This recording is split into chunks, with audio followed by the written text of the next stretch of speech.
आप देख रहे हैं प्रवासी संदेश। हर पिया मेहंदी लिया दा मोती झील से, जाए के साइकिल से ना। तो हमारी जो नई पीढ़ी जो कमिंग जनरेशन है उसको भोजपुरी गीत कितना प्रभावित कर पा रहे हैं? नई जनरेशन जो है थोड़ा अश्लील गाने भी पसंद करती है। हर जो बीच बजरिया तूने मेरी पकड़ी बैया, मैं सबसे बोल दूंगी। तो कजरी गीतों को लेकर के हमारा उत्तर भारतीय समाज कितना उत्साहित है? सावन में कजरी गा के वो खेत खलिहान नेचर को याद करता है। हर कैसे खेले जब सावन में कजरिया, बदरिया घेरी आई नदी। प्रवासी संदेश के प्यारे दर्शकों, आज मैं आपको एक ऐसी शख्सियत से मिलाने जा रहा हूं जिसके बारे में कहते हैं कि उसकी आवाज ही उसकी पहचान है। मुंबई शहर में आज जो लोक संस्कृति है, लोक कला है, अपने गीतों के माध्यम से जो जीवंत रखे हुए हैं, खास करके उत्तर प्रदेश के लोग जो भारी संख्या में, लाखों की संख्या में लोग रहते हैं मुंबई और उपनगरीय इलाकों में, उन सारे लोगों को अपनी मिट्टी से जोड़ना, अपनी संस्कृति से जोड़ना और अपनी यादों को ताजा करना अगर कोई अपने गीतों के माध्यम से कर रहा है, प्रभावित तरीके से कर रहा है, तो उस गायक का नाम है सुरेश शुक्ल जी। आज एक ऐसे लोग गायक हमारे बीच बैठे हुए हैं। मैं समझता हूं कि इनकी बात, इनकी सुन करके आप भी प्रेरित होंगे। और आइए हम उनसे सुनते हैं कि किस तरह मुंबई में उनका आगमन हुआ और किस तरह इस कला के प्रति उनके प्रति प्रेम हुआ। तो सबसे पहले आदरणीय सुरेश शुक्ला जी, आप बताएं कि आप सबसे पहले मुंबई में आपका आगमन कब हुआ और आप किस तरह लोक गायक की इस विधा से आप जुड़ पाए? सबसे पहले प्रवासी संदेश के दर्शकों को नमस्कार। कहते हैं जीवन में जब रास्ते बनते हैं तो आपको आइडिया नहीं रहता किस रास्ते पे जाना है, वो ऑटोमेटिक बन जाते हैं। तो इसे हम लोग कॉलेज और स्कूलों में गाते हुए संगीत लिए और संगीत से ग्रेजुएशन किए, संगीत से प्रभाकर किए, विशारद किए। और धीरे धीरे एक सपना होता है हमारे उत्तर भारत में कि कोई गाए बजाए, अच्छा गा बजा रहा है तो लोग कहते हैं अरे काहे नहीं जाता हो बम्बई, तू गायक बने। तो इस तरह से लोगों के कहने से और हम लोग सीखे पढ़े और फिर मुंबई शहर में आ गए 99 में जी। 99 में आके हमने यहाँ स्ट्रगल शुरू किया। हमने एक एल्बम किया था बच के चला है गोरिया। उस समय मनोज तिवारी और ये सब गाते थे, तो हम लोग गांव में उन्हीं को सुनते थे और उदित नारायण कुमार सानू भी गाते थे ये सब। तो एक शौक होता था कि हम भी चले बॉलीवुड की तरफ गाने के लिए। तो धीरे धीरे 99 में हम जब मुंबई आए तो यहाँ भोजपुरी का दौर भी नहीं था, तो हिंदी फिल्मों के लिए हम स्ट्रगल शुरू किए। संजय छेल जिन्होंने दौड़, खूबसूरत, रंगीला, कच्चे धागे बहुत सारी फिल्मों उन्होंने लिखी और खूबसूरत डायरेक्ट की, क्या दिल ने कहा डायरेक्ट की, तो उनके साथ मैं जुड़ गया। 2-3 साल तक उनके साथ जुड़ा रहा। फिर वहाँ से जतिन ललित के साथ मैं जुड़ा, हिमेश रेशमिया के साथ जुड़ा। तो इस तरह से म्यूज़िक कैसे बनाया जाता है सीखा। फिर 2005 में मुझे भोजपुरी फिल्म की म्यूजिक के लिए ऑफर मिला। मैं 2005 में तू भैला गोपाल नाम हो गई नी मीरा का म्यूजिक किया मैंने। पूरा म्यूजिक रेडी हो गया, आधी फिल्म शूट हो गई, लेकिन वो फिल्म डब्बे में चली गई।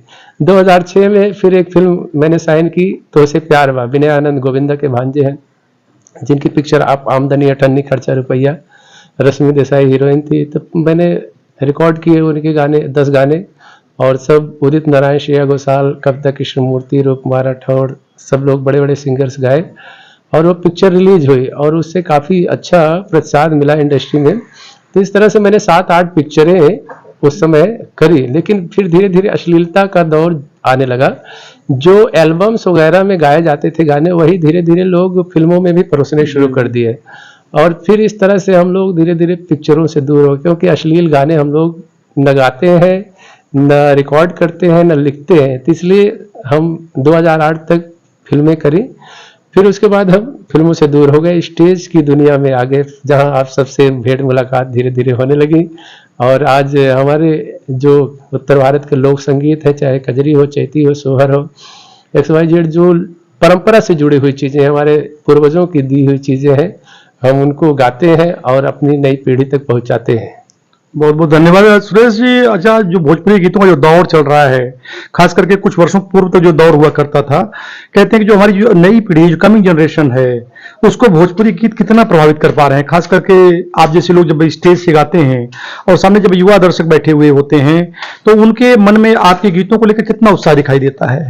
दरअसल ऐसी है बातें कि आज यूट्यूब का दौर है यूट्यूब पे डिस्क्रिप्शन में आता है कितनी एज के लोग कितने गाने को, कौन कौन से गाने को पसंद करते हैं, कितने परसेंट गाने को।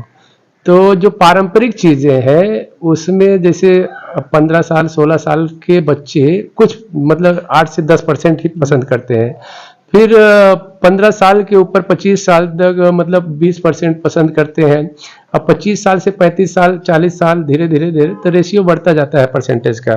तो कहने का मतलब जैसे आप जागरूक होते हैं समाज देश के सबके प्रति, साहित्य के प्रति, तो जब आप 30 के बाद होते हैं तभी आप जागरूक होते हैं, तभी आपके हृदय में साहित्य और समाज के प्रति प्रेम पैदा होता है, घर परिवार के प्रति। नहीं तो एक अलग ही दुनिया में रहता है, तो उस समय थोड़ा सा नमक मिर्च वाला ही गाना उनको अच्छा लगता है, नई जनरेशन को कहना है। तो इस तरह से नई जनरेशन जो है थोड़ा अश्लील गाने भी पसंद करती है। हाँ, तो सुरेश जी, कि आप बहुत काफी अरसे से गा रहे हैं और आपने काफी उतार चढ़ाव देखा होगा, और खास करके आप फिल्मों में भी गए, बॉलीवुड में भी आपने प्रयास किया, उसके बाद आप भोजपुरी फिल्मों में भी आपने प्रयास किया। अभी जो इसमें खास करके जो ये महीना चल रहा है, श्रावण महीना, श्रावण महीना में कजरी के प्रति लोगों के मन में एक उत्साह दिखाई देता है अपने उत्तर भारतीय समाज में। और कजरी के जो गीत होते हैं वो माना भी जाता है कि साफ सुथरे और अच्छे होते हैं, अच्छे प्रेरणादायक गीत होते हैं। और उनमें हमारे गाँव की जो संस्कृति है, जो गाँव की मिट्टी की महक है, वो कहीं ना कहीं उस कजरी गीतों में दिखाई देती है। तो कजरी गीतों को लेकर के हमारा उत्तर भारतीय समाज कितना उत्साहित है? सावन आता है तो प्रकृति में, नेचर में और सबके जीवन में एक अलग ही उत्साह आ जाता है। चारों तरफ प्रकृति में हरियाली आ जाती है, आपके अंदर भी गर्मी से निजात मिलती है, तो मन और हृदय प्रफुल्लित हो जाता है। तो सावन जैसे हमारे यहाँ समय समय के अनुसार गीत गाए जाते हैं। होली, चैत के महीने में होली के गाने गाए जाते हैं, चैता गाया जाता है। और फिर ऐसे ही सावन आता है तो कजरी गाई जाती है। कजरी, बहुत सारी कजरी है। और कहते हैं कि जब हम गांव से दूर होते हैं तो पत्नी की उतनी याद नहीं आएगी जितना माँ की याद आएगी।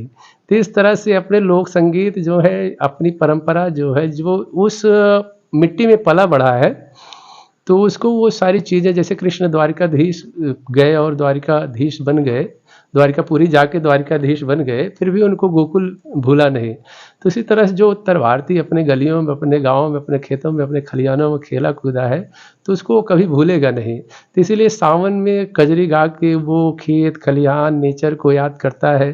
हमारे यहाँ बहुत सारी कजरी गाई जाती थी।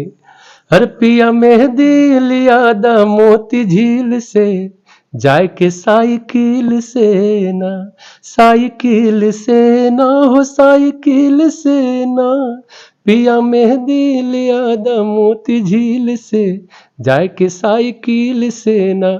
अब ये कजरी जब तब की लिखी गई है जब साइकिल का बहुत सारा ज़माना था, और मेहंदी के पेड़ जो होते थे, राजा महाराजा जो इस तरह के लोग होते थे, ज़मींदार टाइप के लोग होते थे, उनके बगीचों में ही लगती थी मेहंदी का पेड़। आम घरों में मेहंदी नहीं होती थी। तो पत्नी अपने पति से गुजारिश करती है कि पिया मेहंदी ले आदा मोती झील से, जाए के साइकिल से। और कहते हैं कजरी गाई नहीं जाती, खेली भी जाती है। हर कैसे खेले जब सावन में कजरिया, बदरिया घेरी आई नदी, हो घेरी आई नदी, हो घेरी आई नदी, कैसे खेले जब सावन में कजरिया, बदरिया घेरी आई नदी। हमारे लोक गीतों की धुनों पे बहुत सारे फिल्मी गाने भी बने हैं। हर जो बीच बजरिया तूने मेरी पकड़ी बैया, मैं सबसे बोल दूंगी, ये धुन यहीं से। और एक नौशाद जी ने गीत दिया था मदर इंडिया में, होरी आई रे कन्हाई रंग छल के, सुना दे जरा बांसुरी, कैसे खेले जब सावन में कजरिया, बदरिया घेरी आई। ये धुन को नौशाद जी ने प्रयोग किया मदर इंडिया में। ऐसे ही हमारे बहुत सारे धुनों को प्रयोग किया गया जो गांव में गाई जाती हैं, जो हमारी माताएं बहनें गाती हैं। सुरेश शुक्ला जी, आज आप देख रहा हूँ सोशल मीडिया के माध्यम से भी, और आप प्रत्यक्ष रूप से आप बहुत लोकप्रिय हैं। तो बहुत सारे लोग ये जानना चाहते हैं, खास करके हमारे जो पाठक हमारे दर्शक हैं, वो जानना चाहते हैं कि आपकी बैकग्राउंड क्या है, किस पृष्ठभूमि से आते हैं, आपका गांव कहाँ है, और किस गांव से चल करके आप मुंबई में आ पाए? हम उत्तर प्रदेश जौनपुर जिले के शाहगंज तहसील में एक छोटा सा गांव है बिरेली गांव, वहाँ से हम बिलोंग करते हैं, रिश्ता रखते हैं। और हम जब भी पढ़ते थे प्राइमरी स्तर, हम लोग क्या कहते हैं, झोला और वो तख्ती तख्ती अच्छा। पटरी जी, जिसको जी। कहते थे, उसमें पढ़े। हमने दोनों दौर को देखा है, कैसे बदलाव का दौर, बदलता हुआ दौर कैसे एकदम पूरी तरह मॉडर्न हो गया, और पुराना भी दौर देखा है। तो हम लोग उस समय के हैं कि जो पीछे वाला दौर भी देखे हैं, और आज डिजिटल एजुकेशन भी देख रहे हैं। तो हम लोग तो तख्ती और झोला और बनियान और क्या कहते हैं, चड्डी पहन के स्कूल चले जाते थे, धड़ल्ले से। न माता पूछती थी न पिता पूछते थे कहाँ गए हो कहाँ नहीं, एकदम बिंदास लाइफ जीते थे। और कहते हैं कि उस समय के जो बच्चे अगर अपने अनुसार, जिन्होंने जीना सीख लिया, पढ़ना सीख लिया, तो वही स्वामी विवेकानंद बन जाते थे, वही भगत सिंह बन जाते थे। तो हम लोगों ने बचपन से ही गुनगुनाना शुरू किया। तो क्लास तीसरी में हमने गाया पहली बार स्कूल में, तो वहीं से हमने प्रेयर करवाना शुरू किया प्राइमरी में। फिर जूनियर कॉलेज में आए तो चाहे वो 15 अगस्त हो, 26 जनवरी हो, जो भी है इस तरह के, तो हम देशभक्ति गीत गाते थे, लोकगीत गाते थे जी, बच्चों जी, के जी। बीच में धीरे धीरे।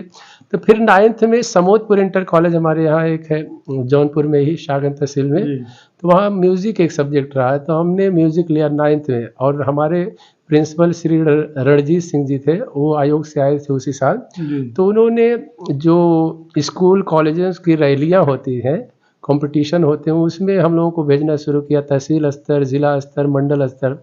तो कहने का मतलब है 9th में जाके हम फिर इस तरह लेवल पे हम गाना शुरू किए। बदलापुर पहली बार हम रैली में गए, वहाँ हम लोगों ने पूरे ज़िले में टॉप किया सांस्कृतिक कार्यक्रम में। और फिर मंडल में क्वींस कॉलेज में सिगरा स्टेडियम में कार्यक्रम दिया, पूरा मंडल टॉप किया। तो उस समय राजनाथ सिंह शिक्षा मंत्री थे और मनोहर सिंह कारागार मंत्री थे। ये लोग जौनपुर से खासा रिश्ता रखते थे, तो कहीं भी आते थे कहीं वो, तो हम लोग स्कूल की तरफ से जाते थे उनके स्वागत गीत गाने के लिए। फिर धीरे धीरे ग्रेजुएशन किया, ग्रेजुएशन में भी संगीत लिया।